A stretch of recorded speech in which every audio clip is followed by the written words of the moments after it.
Townships, sprawling settlements home to millions in South Africa, line the highway along the way into Cape Town.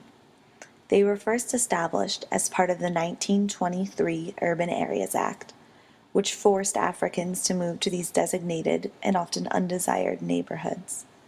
Langa, established in 1927, is the oldest black township in Cape Town.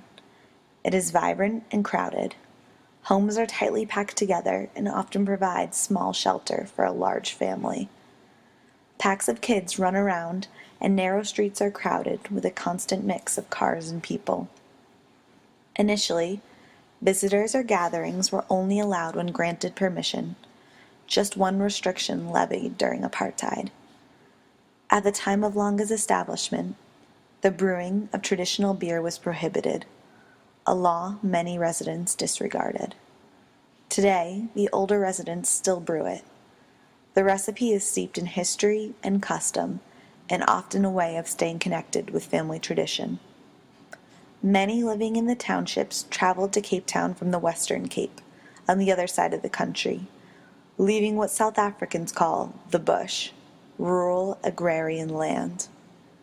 Today, Langa is home to an estimated 50,000 people, nearly half of whom are unemployed. A lack of reliable infrastructure is a major problem. Community announcements about meetings or events are delivered from a megaphone, shouted across the neighborhood.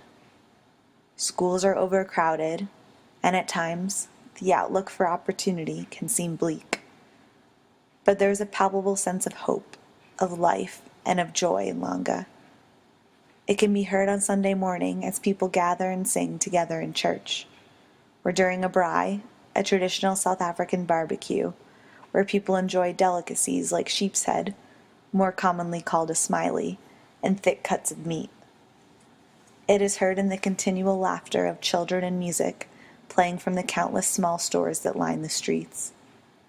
It is the always resonating sound of the past, mixed with the always changing soundtrack to the future.